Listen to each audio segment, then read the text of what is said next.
Fala galera! Eu sou o Júnior Meirelles e está entrando no ar aqui na sua IPP TV, o programa Namoro com Propósito. No programa de hoje nós vamos falar sobre o que fazer quando o parceiro foge de assuntos importantes no relacionamento.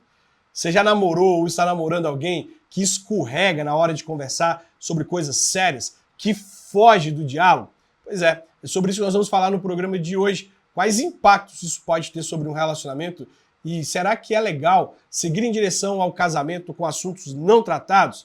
Bom, se você se interessou por esse tema, eu acredito que existem outras pessoas que você conhece que também podem se interessar. Por isso, pega o link do programa, manda para um amigo, manda nos grupos aí da sua igreja, convida as pessoas para participarem com a gente do programa de hoje. Vamos juntos espalhar a cultura do reino de Deus para relacionamentos. Para te dar um tempinho para fazer isso, eu te vejo depois da vinheta.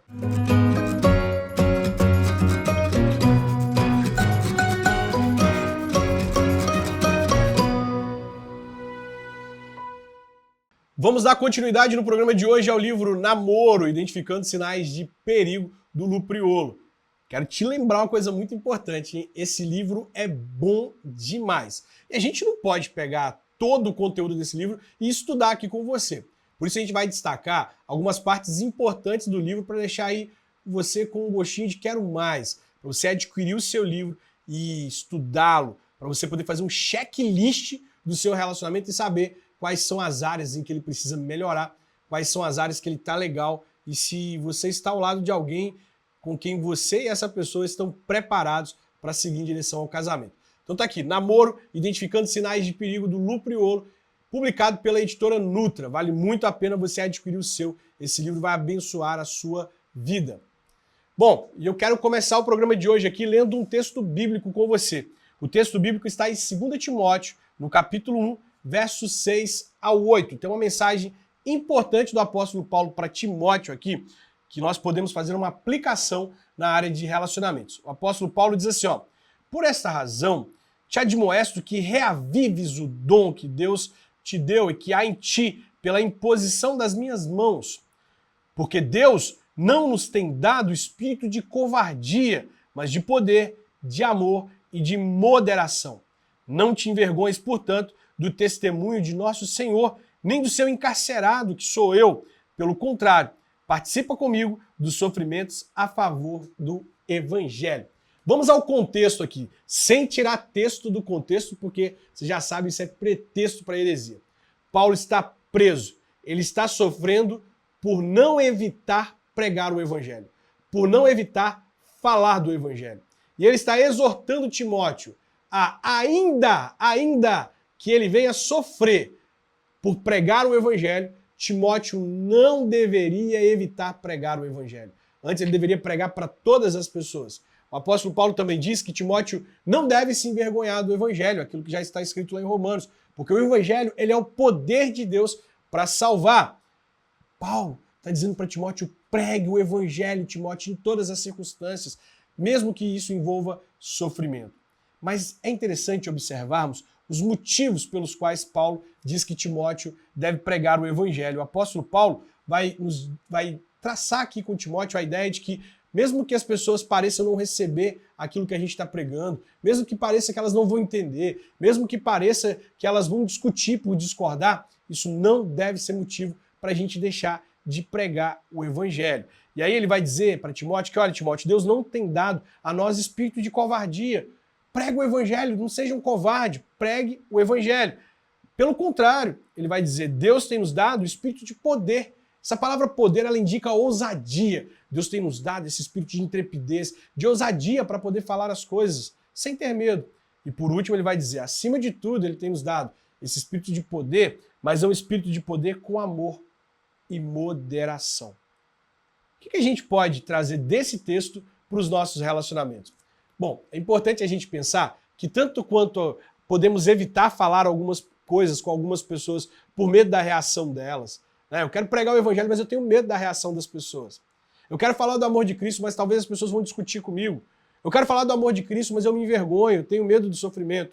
Algumas vezes, nos relacionamentos, existem assuntos que são difíceis de ser tratados e a gente não trata eles por medo de perder a admiração dos outros. A gente não trata esses assuntos por medo da reação dos outros, por medo de que ele possa causar alguma discussão.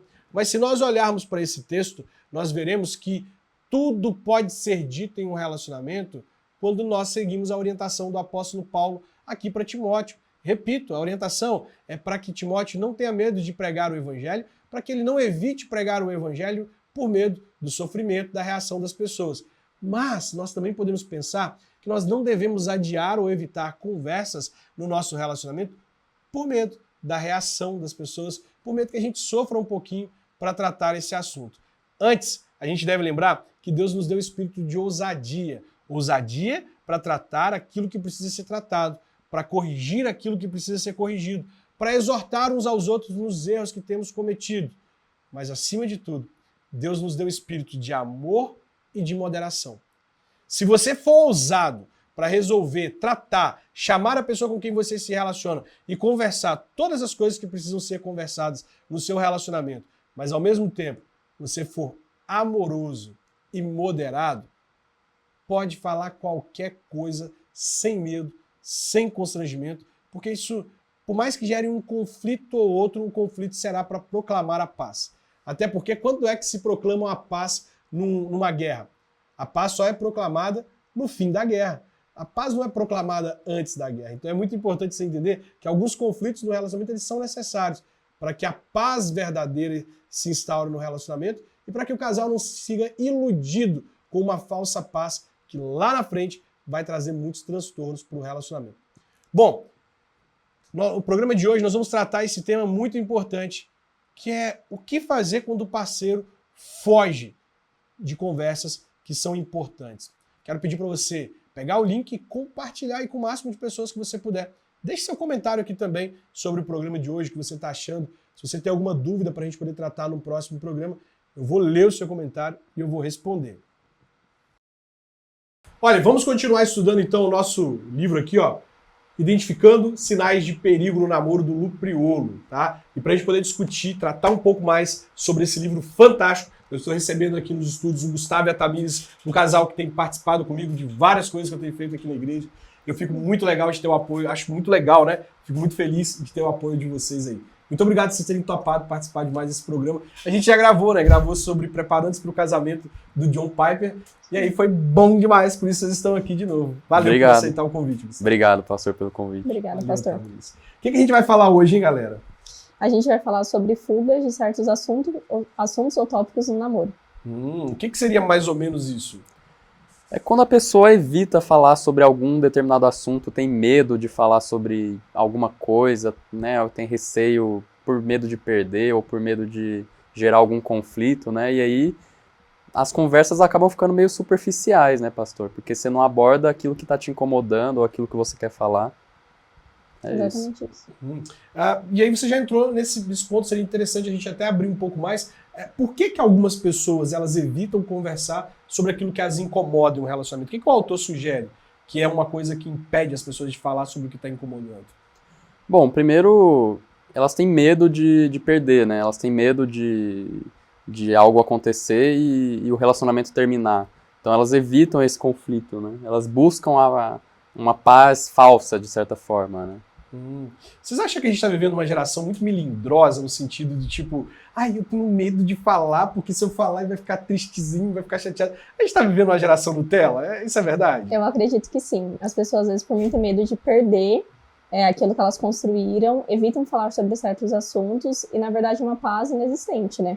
Porque ainda mais quando você deixa de falar no namoro, isso vai aparecer no casamento, consequentemente. Pois é, eu acho interessante, até uma reclamação de algumas mulheres com respeito aos homens, é que, tipo, os homens estão muito sensíveis hoje em dia, né, e eu acho assim, meu Deus, antigamente a gente ouvia coisas, assim, desagradáveis e tinha que engolir aquilo, né, hoje, não posso falar sobre isso porque senão ele vai ficar deprê. Tristeza essa geração que a gente está vivendo, né, é um retrato, vocês já viram, assim, amigos serem ficados chateados porque ouviram coisas muito bobas, procurarem conselhos em vocês porque ouviram coisas, assim, muito bobas, já aconteceu? Comigo já aconteceu, sim. Eu acho importante, sim, as pessoas expressarem aquilo que elas sentem. Se o outro disse algo que incomoda, é importante você dizer para resolver isso e não se repetir.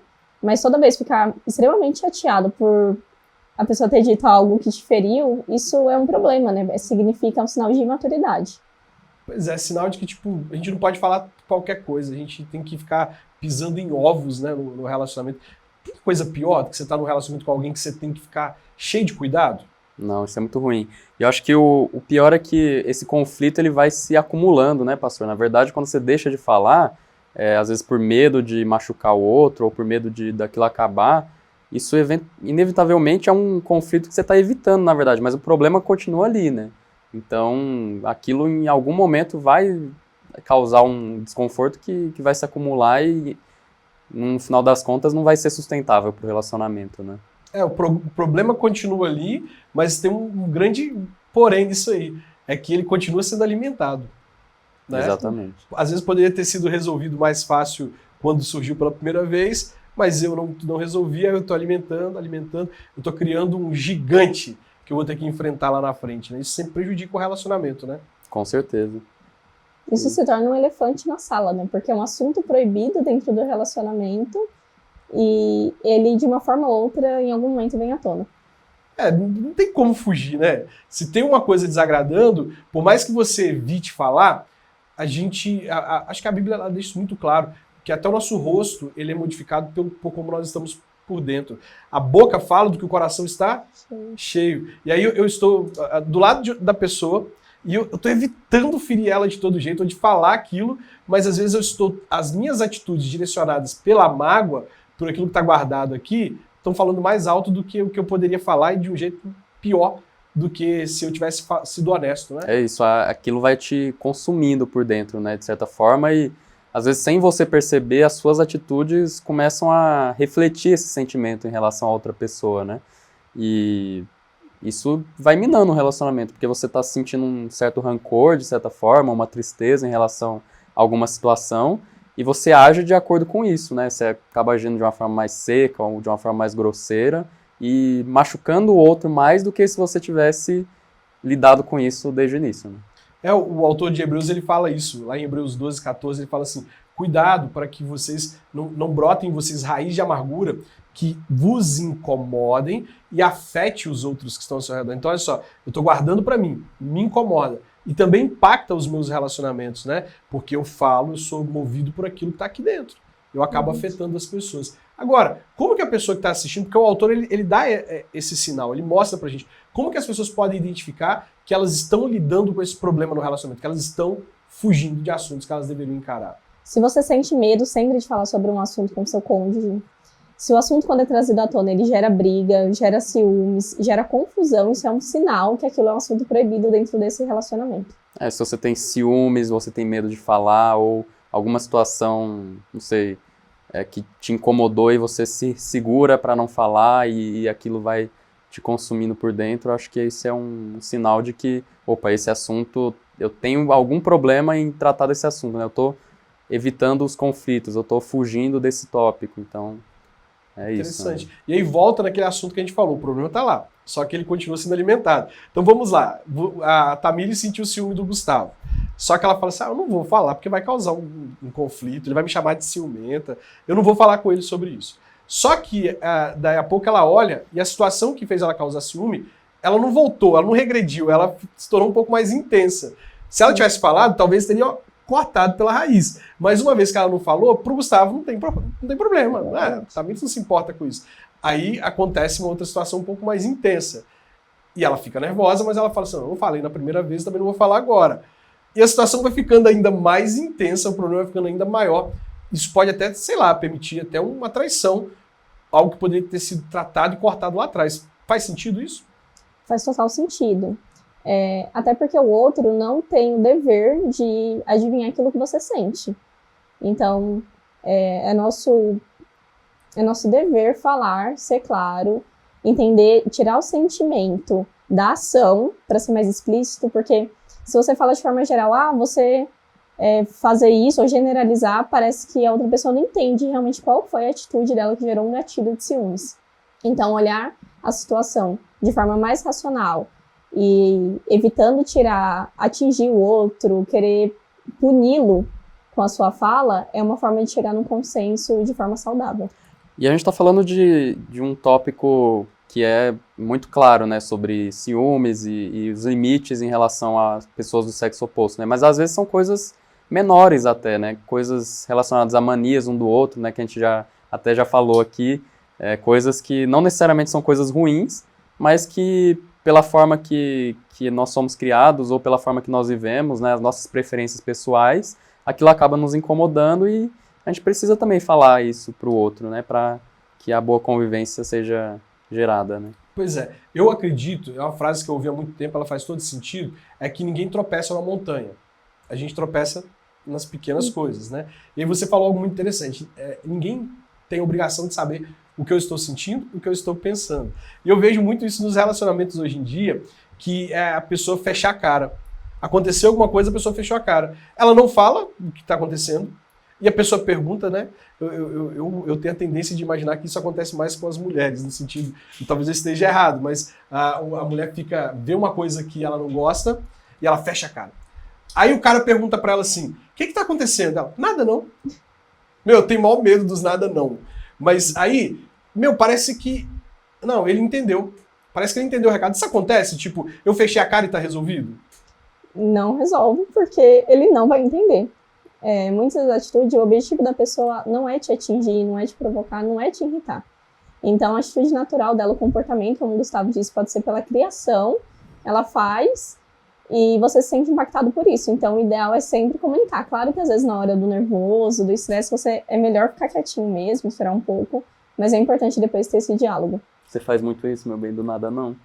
Eu faço de vez em quando. Me fala mais sobre isso, eu gostei. Eu entendi que uma das minhas fraquezas é como eu reajo na hora que eu fico irritada. Então, se eu fico muito irritada, incomodada com uma situação, eu decidi, isso a gente já tem um combinado, que eu não vou falar na hora. Porque se eu falar na hora, provavelmente eu vou falar coisas muito pesadas que eu não deveria. Então, às vezes ele já quer resolver na hora e eu tipo, não, não é nada não, mas ele sabe que é alguma coisa. Depois que eu me sinto um pouco mais calma, eu geralmente tento conversar para resolver esse problema. Encontrar o melhor momento para tratar é estar fugindo do problema? Fugindo do assunto? Eu acredito que não, pastor. Dado que você aborde aquela questão em algum momento, né, e resolva de fato o problema, eu acho que não tem nenhum problema em você virar para o seu namorado, ou para o seu namorado, ou para o seu cônjuge, caso você seja casado, e falar, ó, agora não é o momento que eu quero tratar isso, pode sinalizar, ó, isso me incomodou, e depois a gente pode conversar sobre, mas agora talvez seja melhor a gente se acalmar um pouco e resolver isso de uma forma mais amigável depois, para não gerar um conflito ainda maior, né?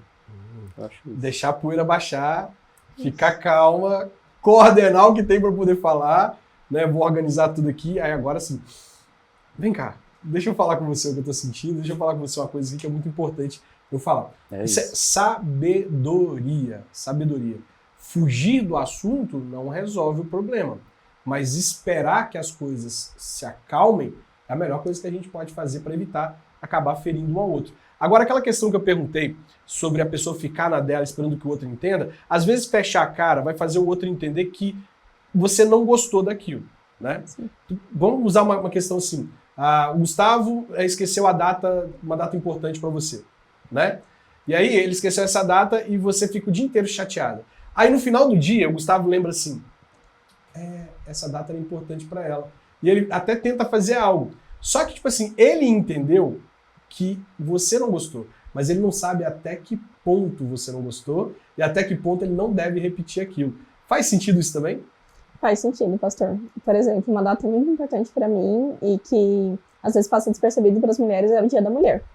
Então eu sempre deixo isso claro e dias antes eu já aviso, olha, você sabe que é uma data importante, é uma data não tão comercial, então pode passar sim despercebido. E o Gustavo já entendeu da importância que tem e que esquecer isso quanto me deixa chateada. Mas se eu não falar, ele não tem a obrigação de adivinhar a frustração que isso me gera. Aconteceu dele esquecer alguma vez? Já aconteceu. E aí, como foi isso? Foi durante o namoro, ele sabia que era importante, mas acho que ele não entendeu o nível de importância, assim. E aí, depois eu chamei ele pra conversar e falei, olha, você acabou não fazendo nada e pra mim é muito importante, eu gostaria que você fizesse. E não é pelo valor, gasto, mas pelo tempo. Minha linguagem do amor é serviços, então eu me preocupo muito mais com o tempo gasto para organizar alguma surpresa do que com o valor em si. E ele entendeu e já melhorou muito nisso. Então ele foi lá, me parece que você não foge de assuntos, hein, Damaris? Não, pastor, eu não fujo. Então você tem essa tendência, Gustavo? Eu tenho, pastor. Às vezes eu evito falar de certos assuntos, mas eu tô melhorando. Acho que principalmente depois do casamento, porque o casamento, ele te força a conviver com aquela pessoa todos os dias. Então, é quase impossível você fugir dos assuntos sem que isso te machuque muito, né? Então, acho que é por isso que é importante lidar com esse tema logo no namoro, para que quando você chegar no casamento, isso já não seja mais um problema também, porque no casamento as coisas, você tá lidando ali o tempo todo com a pessoa, você tá todos os dias com a pessoa, então isso é muito pior, né, na verdade. Você consegue identificar uma causa, por exemplo, de você tender a fugir?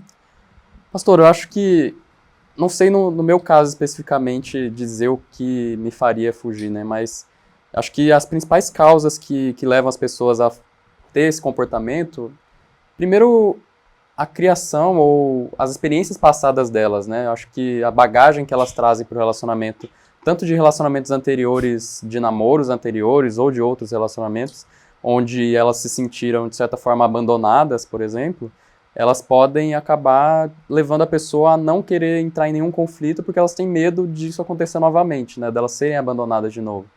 Então, acho que isso é um ponto. E também o outro extremo, que é, às vezes ela estava num relacionamento muito conflituoso, onde os conflitos não eram resolvidos da forma correta, eram resolvidos com muita briga, talvez, e ela evita isso a todo custo, né? Ela não quer isso pro relacionamento dela, então ela foge totalmente desses assuntos. Interessante, dois extremos, né? Ou porque ela tem medo de falar e ser abandonada, ou porque ela não quer causar treta, ela quer fugir disso. Agora, como é? Eu quero tacar fogo nesse negócio aí. Como que é a convivência entre alguém que não foge de nenhum assunto com alguém que tem a tendência a fugir de um assunto? Eu acho que é buscar o equilíbrio, né? Saber a hora de iniciar o assunto é muito importante, porque realmente no momento da briga ou da situação que gerou chateação, falar sobre isso muito provavelmente só vai acentuar o problema. Não deixar de falar, saber aquilo que é possível abrir mão para não ter uma conversa, ter um conflito, talvez esperar que aconteça novamente, dependendo da gravidade do assunto. E tem assuntos que são inegociáveis, não dá para deixar de conversar. E então, como o Gustavo disse, ele tem melhorado nisso e eu também. E você, no caso de ter a tendência, você às vezes se sente assim acuado quando ela traz algumas coisas? Acontece? Pode acontecer? Não, acho que pelo contrário, eu gosto quando ela me traz, porque eu sei que às vezes, por eu ter essa tendência, eu posso cair nesse erro de não trazer alguns assuntos. Então, quando ela traz, eu já me sinto mais seguro para justamente me abrir mais, eu acho, né? E o exemplo dela também acaba me influenciando e eu me sinto mais aberto a falar de todos os assuntos que a gente precisa. Que coisa! Vocês dois são muito amostradinhos pro meu gosto. Vamos lá, tô namorando. Estou fugindo de alguns assuntos. Por que não é sábio fugir de assuntos no namoro? Porque se você namora, primeiro o objetivo, eu imagino, eu gostaria que fosse o casamento. Então, se você tá fugindo desse assunto durante o namoro, ele vai aparecer provavelmente no casamento. E lembrando que o namoro é um período de escolha, decisão. Se separar durante o namoro não é um pecado, mas separar durante o casamento, sim. Então, pensar nisso de forma racional. Por que a gente está fugindo desse assunto? Tentar chegar no consenso. Se realmente for assuntos importantes para um dos dois não chegar a um consenso, o melhor caso é o término mesmo. Eu gostei de você ter falado essa questão de não terminar o casamento é pecado e o namoro não é. Sabe por quê? Porque a gente vive uma questão religiosa que a gente diz justamente isso que você falou. O namoro tem que ter como foco o casamento. Aí a pessoa entra no namoro e ela fala assim, eu vou me casar. E ela está disposta a fazer tudo para se casar, inclusive fugir de assuntos, aceitar coisas desagradáveis. E aí ela está tentando manter um casamento, um namoro, que vai terminar em divórcio, vai ser um pecado. Então, terminar o namoro não é pecado. Vocês acham que o namoro, tipo assim, não tá dando certo, a melhor coisa a fazer é Val. O namoro vai terminar ou em casamento ou em término, né, pastor? Esse que é o objetivo. Você pegou essa frase dela, Eu peguei essa frase dela. E pede direitos autorais, hein? Mas é isso. É isso, a gente fala muito sobre isso, assim, que as pessoas são tão insistentes durante o namoro e durante o casamento, na primeira oportunidade, querem fugir disso. Então, é sempre reforçar que o namoro ainda é possível fazer essa escolha. E existe um perigo muito grande das pessoas evitarem assuntos que elas sabem que podem gerar o término, né, pastor? Então, a pessoa, por saber que aquele é um assunto sensível, vai acabar evitando totalmente e só para que o relacionamento continue, né? Então vai jogando aquilo para debaixo do tapete, vai enterrando aquilo e levando para frente, mas no futuro, eventualmente, isso vai acabar tendo que ser discutido e que seja discutido no namoro e não só no casamento, né? Porque aí já passou da hora, né? É meio que tentar trocar a roda do carro com o carro andando, né? Exatamente. Agora, deixa eu contar uma experiência para vocês que a gente vai para os extremos. Olha só o problema. A gente tem que tratar os assuntos no namoro.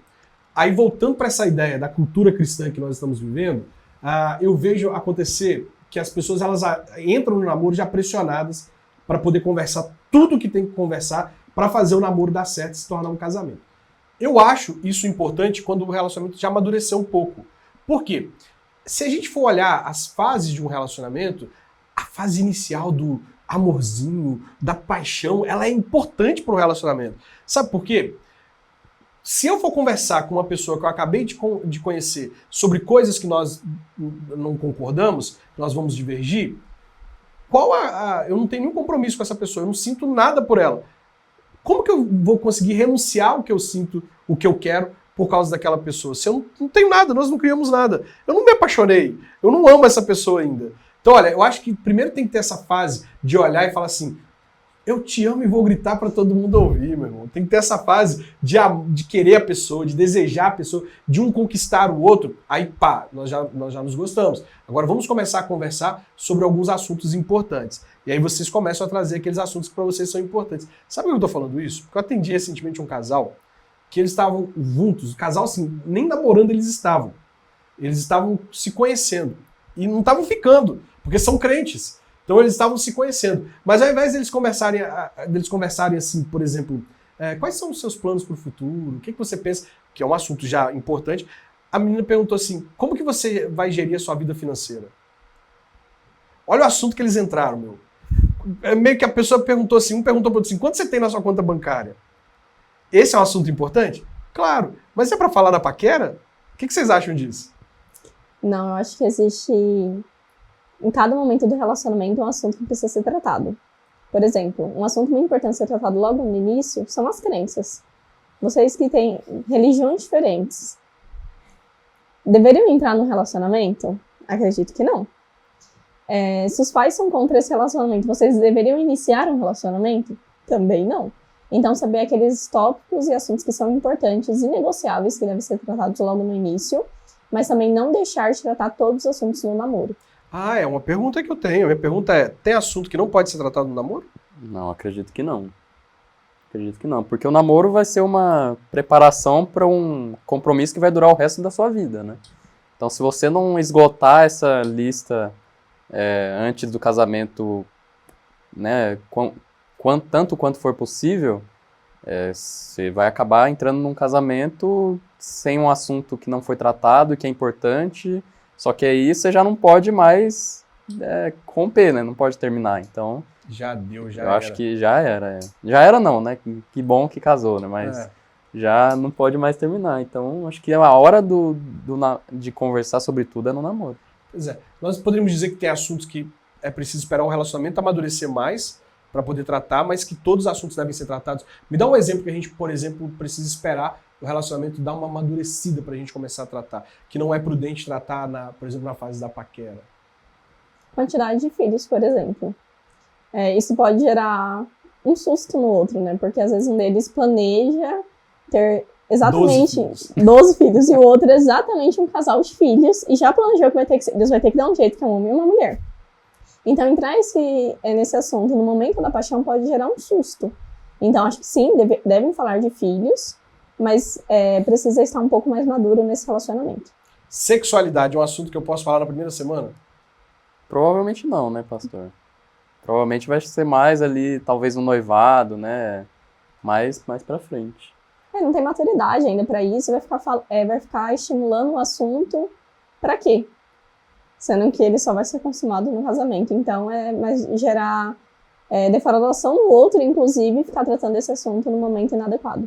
Pois é, eu acho que assim, é meio que uma questão, imagina, você fala com a pessoa, se olhar à noite, eu vou preparar um jantar para você com coisas muito gostosas. Você começa a detalhar para a pessoa tudo que é de gostoso no jantar, e aí essa pessoa ela vai ter um dia inteiro para passar em frente de várias lojas, de padarias, de coisas que vende tudo aquilo que você está falando que lá no jantar vai ter. Imagina a tentação da pessoa falar assim, acho que eu vou degustar isso aqui antes de chegar no jantar. Então eu acredito que é preciso esperar amadurecer um pouco mais, porque se eu estou começando a namorar agora, no mínimo eu vou esperar 6 meses, 1 ano. Eu acredito que 1 ano de namoro, tem gente que fala até 2 anos de namoro, para poder me casar. E aí isso pode acabar gerando algum tipo de desejo ainda mais intensificado, tentações, não pode? Sim, com certeza. Pois é. Então eu acredito que é importante a gente não fugir dos assuntos, mas tratá-los no tempo certo. É prudente a gente tratar eles no tempo adequado. Agora, qual a importância de discutir expectativas e limites no namoro sem medo?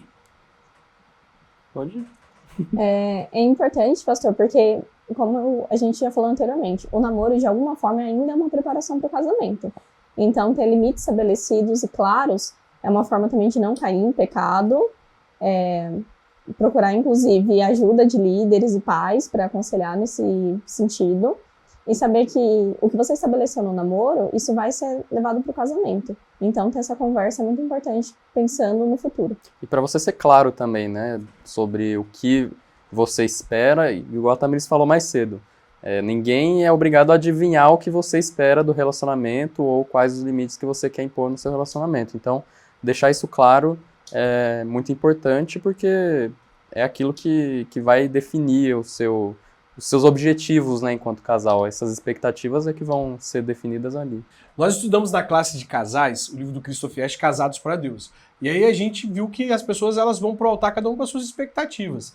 Algumas expectativas são expectativas que dá para poder se concretizar, mas elas não vão se concretizar sem conversar, né? Mas existem expectativas que são irreais. O que vocês acham disso? É por isso que é importante conversar, para que as expectativas sejam niveladas? Sim, eu acredito. É importante saber que o propósito do casamento é a glória de Deus, assim como é bem falado no livro sobre isso. Então, tem expectativas que a gente leva para o casamento que só Deus é capaz de suprir.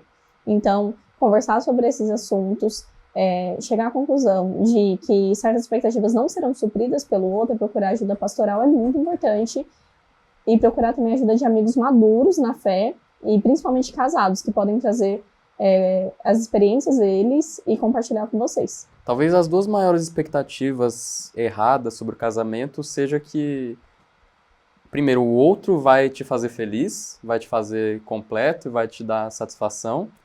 Essa parece ser mais egoísta, né? Porque você só está pensando em você e que o outro te faça feliz, né? E a outra que parece ser mais altruísta, mas que também é errada, é que eu vou fazer aquela pessoa feliz, né?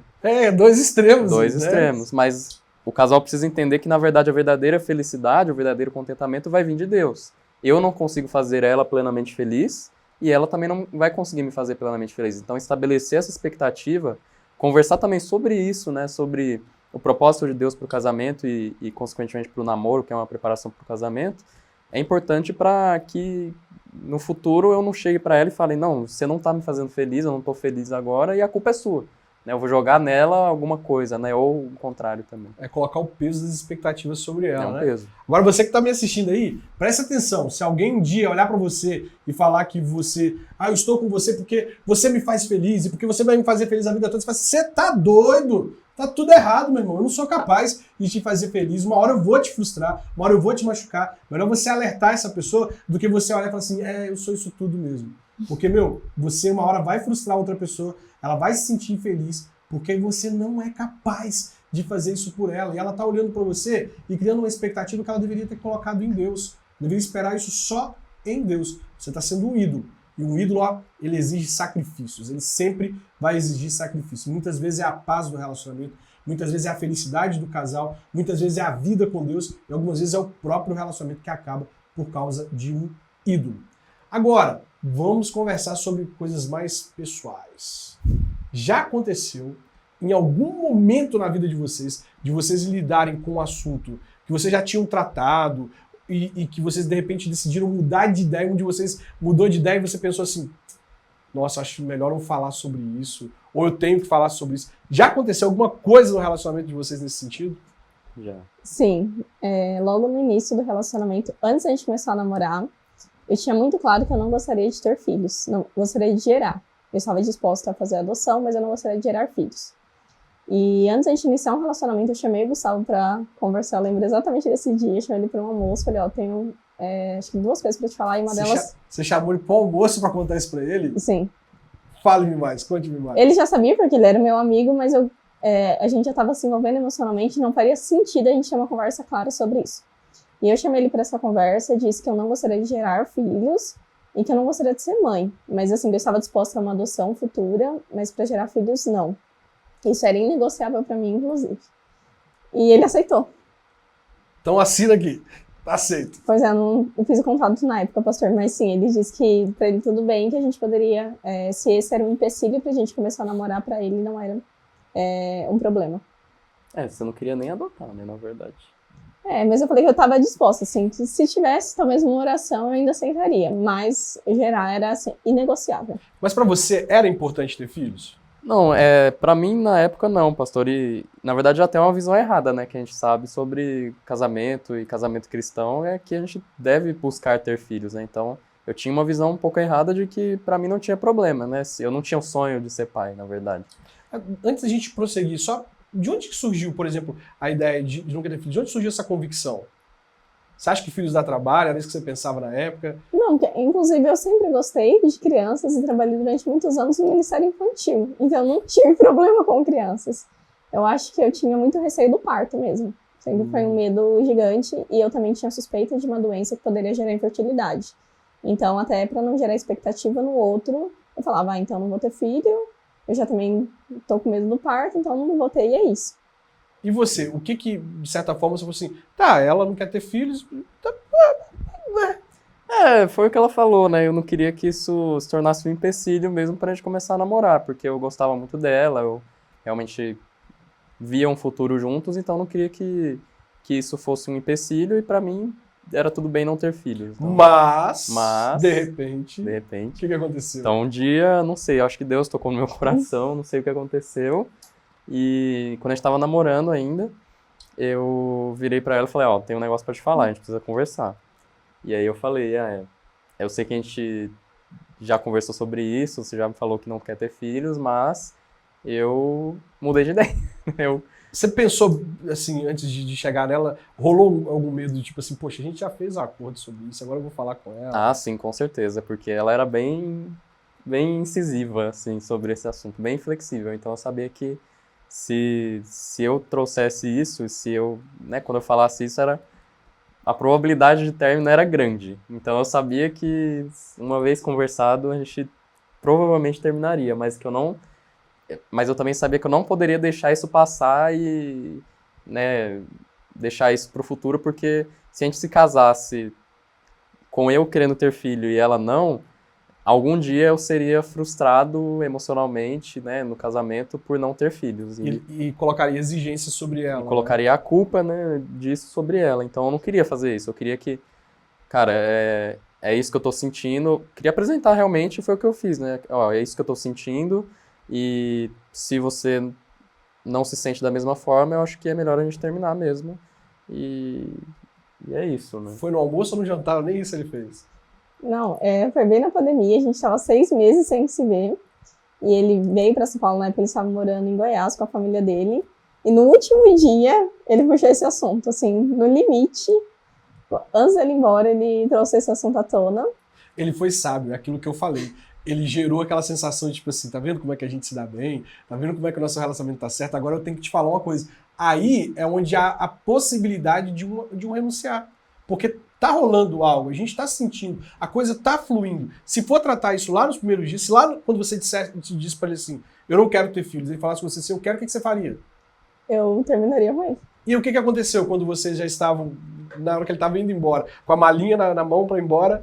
Então eu fiquei de pensar, né, eu não decidi na hora pensar, né, pra fazer terapia, comecei com uma psicóloga também, e ela cristã me disse uma coisa muito importante. A decisão dele tá tomada. Agora basta a sua.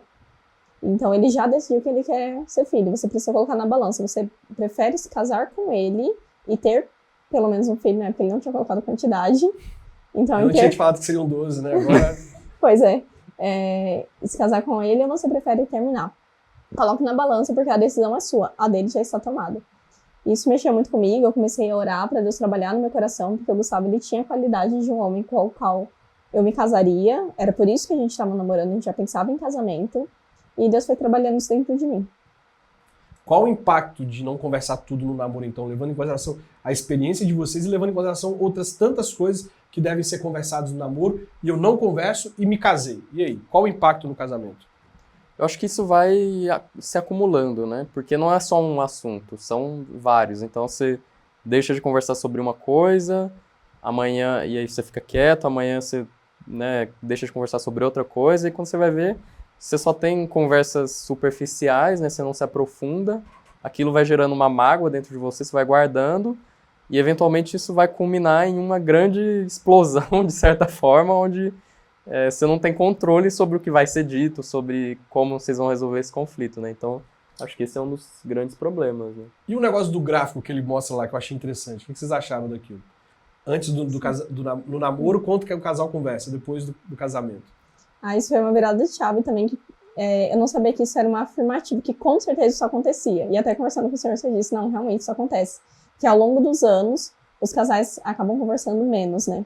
E realmente, por conta da convivência, tem certos assuntos, se você namora, por exemplo, você conta, ai, amor, acordei agora, ai, eu tô tomando isso de café da manhã, agora vamos almoçar. Mas se vocês convivem juntos, você está vendo aquilo.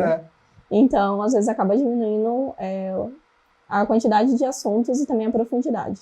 Pois é. Agora ele trata uma questão ali que eu achei assim, fundamental, que é as pessoas ficarem pensando assim, eu não vou tratar esse assunto porque eu quero ter paz. Eu prefiro a paz do que a razão. Vocês já ouviram isso? As pessoas dizerem isso? Sim. Tá, qual a diferença, porque ele fala sobre isso, de um pacificador para um amante da paz? É bem interessante realmente essa diferença que ele coloca. O pacificador, segundo o livro, ele é aquele que vai buscar a paz, mesmo que isso signifique gerar um conflito. E ele fala até que geralmente a paz ela vem de um conflito, né? Ela precisa ser depois de um conflito. Então o pacificador ele quer a paz genuína, a paz verdadeira, e ele não tem medo de se envolver num conflito, numa discussão, para conseguir atingir essa paz. Já o amante da paz é aquele que tem medo de se envolver em conflito. Ele quer ali a paz dele superficial, né? De certa forma, uma paz meio falsa, onde parece que tá tudo bem, mas na verdade não tá tudo bem, né? O mundo tá desabando e eu tô sorrindo. Exatamente. E aí por isso ele evita conversar sobre determinados assuntos, entrar em determinados tópicos, gerar um certo conflito para que a paz verdadeira seja atingida. E aí ele vive nessa bolha, né? Até porque é importante considerar que quando é que a paz é instaurada numa guerra? É antes ou depois da guerra? Depois. Depois. Então, às vezes é necessário que o conflito aconteça. Óbvio, eu estou comparando uma coisa aqui muito bélica, né? Mas é necessário que um conflito aconteça no relacionamento para que determinadas coisas que estão acontecendo repetidas vezes seja colocado um fim, bandeira branca seja levantada. Então, às vezes, um pacificador, para poder estabelecer a paz, ele vai ter que tirar uma coisa do lugar. E aí acaba gerando um conflito, né? Agora, identifiquei, poxa, eu não estou sabendo como resolver as coisas, estou fugindo de alguns assuntos, o que eu faço? Primeiro, acho que oração, procurar orientação bíblica e orar sobre isso. Deus é o melhor professor que nós temos, ele nos orienta, ele discipula o nosso coração. Então, ele é capaz de fazer isso por nós. Além disso, trazer esses assuntos à tona, converse várias vezes, até chegar às vezes na conclusão, vai gerar alguma briga e tá tudo bem. É claro que uma briga saudável, né? Não fugindo dos limites. E não deixar que isso varrer para debaixo do tapete achando que tá tudo bem, porque não está. Isso vai ser trazido à tona no casamento, com certeza. É importante entender que isso é uma insegurança nossa, né, pastor? E você identificar essas bagagens que você traz, as causas por trás disso, para você também tratar com um aconselhamento bíblico, com um aconselhamento psicológico também. E a gente lembrar que a Bíblia, ela nos diz que a gente não depende da pessoa que está do nosso lado, né? A nossa dependência vem de Deus. Então, quem eu sou não depende da pessoa com quem eu estou namorando. Ela vai depender somente de Deus. Então, quando a gente tem essa paz, a gente acaba tendo mais segurança também para tratar de assuntos e resolver as coisas. Sem medo, né? Pois é. Legal. E como que você tem lidado com isso? Uma vez que você identificou que você tem mais essa tendência, é isso que você tem feito? Buscado aconselhamento, lido a Bíblia, orado? O que você tem feito?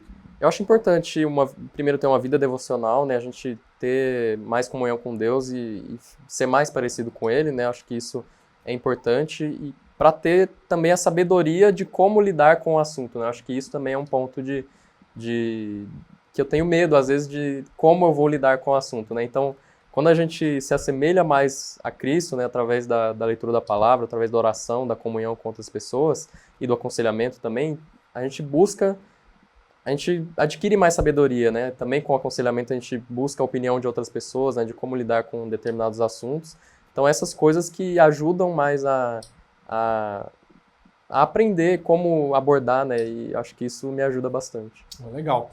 Infelizmente, o nosso tempo está acabando. Eu gostaria que vocês, olhando para a câmera, deixassem as considerações finais de vocês para quem está nos assistindo. Se você assistiu até aqui e entendeu tudo aquilo que a gente disse, por favor, não deixe de conversar sobre certos assuntos com medo de término. Lembre-se, o namoro é justamente para terminar e tá tudo bem. Não é pecado. Pecado é terminar durante o casamento. Então, converse sobre os assuntos, inclusive aqueles mais polêmicos, traga à tona, claro, tenha a sabedoria de trazer isso em certos momentos e procure aconselhamento bíblico também. E como uma pessoa que tende a evitar conflitos, que tende a fugir de alguns assuntos, eu digo que é melhor você tratar logo, resolve tudo de uma vez e não fuja. Busque aconselhamento bíblico, busque tratar do assunto com sabedoria, lidar com o conflito da maneira correta, mas não fuja desse conflito. Busque resolvê-lo, porque senão isso vai se tornar uma coisa pior lá na frente. É isso aí. Ó, você que está me assistindo, não foge não, tá? A gente tem um encontro daqui a pouquinho. Tem uma palavra de Deus pro coração de vocês. Muito obrigado por terem participado de mais esse programa. Obrigado. Vocês voltam depois para a gente poder tratar sobre mais um tema desse livro. A gente vai pegar esse livro todo para a gente tratar sobre isso, para trazer conhecimento para essa galera que está nos assistindo aí. Foge não, hein? Te vejo daqui a pouquinho. Bora comigo estudar mais um pouco sobre o livro Deus Une Propósitos. E agora nós chegamos no tão esperado momento que é: e aí, o que tem a ver o propósito da minha vida com o relacionamento? Como isso pode impactar um relacionamento, tá? Sobre isso que nós vamos falar. Eu quero ler com você aqui Provérbios, capítulo 16, verso 4, que diz assim: o Senhor faz todas as coisas com um propósito. Veja que Salomão está dizendo que Deus faz tudo com um propósito. Isso representa que cada ser humano tem um propósito. Ou melhor, como nós vimos nos últimos programas, todo ser humano tem pelo menos 2 propósitos. Você lembra quais são esses propósitos? Primeiro, o propósito universal, aquele propósito para o qual todos nós fomos criados. Você já sabe que todos nós fomos criados para viver para a glória de Deus e encontrar prazer no Senhor. Esse é o propósito pelo qual cada ser humano que existe nessa terra existe e o propósito que ele deve perseguir. Mas, por outro lado, existe um propósito específico. Conforme Paulo diz em Efésios capítulo 2, verso 10, nós somos criados para boas obras. Mas quais boas obras são essas? Qual é o propósito específico do ser humano? O propósito universal é um só. Todo ser humano foi criado para o mesmo propósito universal. Mas o propósito específico são vários. Por exemplo, eu destaquei aqui que uns nasceram para poder salvar vidas. Outros nasceram para combater injustiças. Outros nasceram para construir moradias. Outros nasceram para poder proclamar o belo por meio das artes. Já viu pessoas que são poéticas, que pintam, que cantam, que elas fazem música? Essas pessoas nasceram para isso. Outras pessoas nasceram também para poder consertar coisas. Ai de nós se não existissem as pessoas que consertam coisas, né? Ainda outras pessoas nasceram para liderar e governar. São propósitos específicos, mas são muitos propósitos. E como é que isso pode impactar um relacionamento, por exemplo? É simples. Se cada pessoa nasceu com um propósito universal e ele é igual, mas se cada pessoa nasceu com um propósito específico e ele é diferente, pessoas com propósitos diferentes podem ter relacionamentos muito conturbados ou mesmo podem acabar chegando ao fim de relacionamentos que elas investiram e achavam que teria tudo para dar certo. Muito importante a gente considerar isso e é isso que nós vamos tratar um pouco mais nessa palavra final aqui do programa. Eu quero destacar para você aqui por que não saber o propósito da minha vida é prejudicial para um relacionamento, para a minha vida sentimental. Qual é o impacto de não saber o propósito da minha vida em um relacionamento amoroso? Em primeiro lugar, eu quero destacar que quem não sabe o propósito pelo que nasceu é igual um camaleão. Ele fica mudando o tempo todo para agradar os outros. Já viu? O camaleão é um bicho que ele se adapta ao ambiente em que ele está. Se ele está sobre folhas verdes, ele fica verde. Se ele está sobre gravetos marrons, ele fica marrom. Ou seja, ele se adapta ao ambiente. São pessoas que elas não sabem a identidade delas, não sabem a razão pela qual elas viveram e elas vivem tentando se adaptar para agradar os outros. Só que a grande questão é que elas vivem mutilando a identidade delas, fazendo coisas que não combinam com elas para poder agradar as outras pessoas. Isso é muito triste, isso é muito doloroso quando as pessoas vivem desse jeito. A pessoa não é sincera sobre quem ela é no relacionamento. E aí mais tarde, quando o propósito ele rompe essas máscaras, ele joga essas máscaras por terra, pode ser que a adaptação dela ao propósito da vida dela, que é mais forte do que qualquer máscara, assuste o parceiro. E o parceiro descubra que, eu não gostei dessa versão da pessoa. Você precisa descobrir o seu propósito, porque isso vai ajudar você a saber a sua identidade, a não mutilar a sua identidade para agradar os outros, a viver conforme você acredita que deve viver. No máximo, conforme a Bíblia diz, e não conforme as outras pessoas querem ou esperam que você viva. Em segundo lugar, é importante você saber o seu propósito, porque quem não sabe o seu propósito escolhe parceiros errados. Tem gente que diz aí que não existe essa de parceiro errado. Você já deve ter ouvido. Não existe parceiro errado. Assinado. Satanás. É Satanás que fala que não existe parceiro errado. Sabe por quê? Qualquer pessoa que te afaste do seu propósito, que te impeça de viver o seu propósito, que tenha um propósito diferente e incompatível com o seu, é um parceiro errado. É um parceiro que vai trazer transtornos para a sua vida, que vai fazer com que você viva uma vida infeliz, insatisfeita, vazia e sem sentido. É muito importante você entender que o parceiro errado é aquele que tem um propósito diferente do seu e que existe sim pessoas erradas na vida. Existe sim pessoas que entram na vida de outras pessoas e elas acabam prejudicando toda a trajetória, toda a história de vida dessas pessoas. Por isso, para você não entrar em um relacionamento com um parceiro errado, descubra o seu propósito, para você não se frustrar e ficar preso em relacionamentos assim. E esse também é o terceiro motivo pelo qual você tem que descobrir o seu propósito. Sabe por quê? Porque além de escolher parceiros errados, quem não sabe o propósito da sua vida permanece em relacionamentos ruins. Quem não sabe o propósito pelo que nasceu, aceita qualquer coisa. Você já deve ter visto o filme, ou já deve ter lido o livro de Alice no País das Maravilhas, quando ela encontra o gato e ela pergunta assim, qual caminho eu devo seguir? O que o gato responde para ela? Você lembra? O gato pergunta para ela assim, aliás, para onde você quer ir? E ela fala que não sabe. E aí ele responde, qualquer caminho é caminho para quem não sabe onde quer chegar. Da mesma forma, em relação aos relacionamentos, qualquer um é um bom parceiro para quem não sabe o que nasceu para fazer. Qualquer um é uma pessoa legal para conviver para quem não sabe o que nasceu para poder viver e experimentar nessa terra. E muitas pessoas estão assim. Estão aceitando permanecer ao lado dos parceiros errados, viver relacionamentos ruins, porque elas não sabem o motivo pelo qual nasceram. Quem não sabe o que quer, aceita qualquer coisa que a vida mandar, aceita estar do lado de qualquer pessoa. Eu já ouvi uma frase que ela pode parecer engraçada. Teve uma pessoa que ela estava num momento da vida que parecia que estava tão desesperada que ela me disse assim, se tiver uma Bíblia do lado dos braços, debaixo dos braços, e todos os dentes na boca, para mim já tá bom. Olha que absurdo! A pessoa não estava nem se importando com as virtudes, com o caráter. Ela queria só alguém que tivesse uma Bíblia debaixo do braço e todos os dentes na boca, para ela já estava bom. Presta atenção. Isso é coisa que quem não sabe o propósito da sua vida diz. Porque quem sabe o propósito não diz isso. Em quarto lugar, eu destaco aqui que quem não sabe o propósito pelo qual nasceu, vive sofrendo o término de relacionamentos.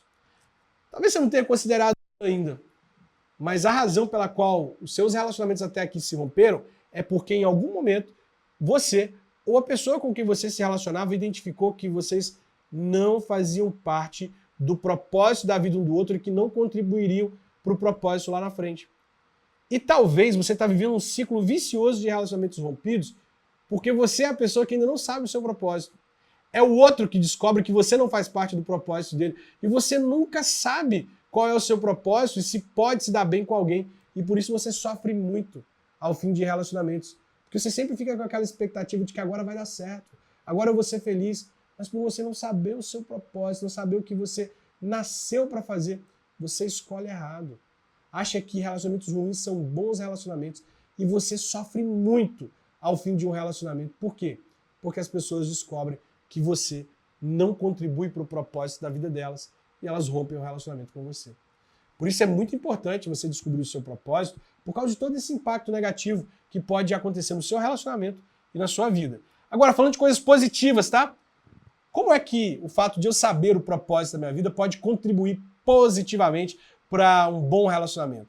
Destaquei aqui algumas coisas muito importantes. Primeiro, quem conhece o propósito pelo qual nasceu, conhece a si mesmo. E isso ajuda a escolher um bom parceiro. Você jamais será capaz de escolher um bom parceiro se você não souber o que procura. E você jamais saberá o que procura se você não conhecer a si mesmo. Tem pessoas que conhecem uma pessoa, entram no relacionamento com ela e depois descobre que não quer mais continuar com ela porque ela não aceita um tipo de princípio, um tipo de valor, ou a falta de um princípio, ou a falta de um valor daquela pessoa. Mas ela só descobre depois que entrou no relacionamento. Sabe por que ela só descobre depois que entrou no relacionamento? Porque ela não se conhece. Ela não sabe o seu propósito, não sabe quais são as suas crenças, os seus valores, os seus objetivos, aquilo que é importante para ela. E aí ela entra num relacionamento meio que numa loteria do amor. Quem sabe agora vai dar? O mesmo não acontece com quem sabe o seu propósito, porque ela sabe o que ela espera e o que ela não aceitaria em um relacionamento. E aí, com meia hora de conversa com outra pessoa, ela descobre se aquela pessoa tem as mínimas possibilidades de se encaixar no propósito dela ou não.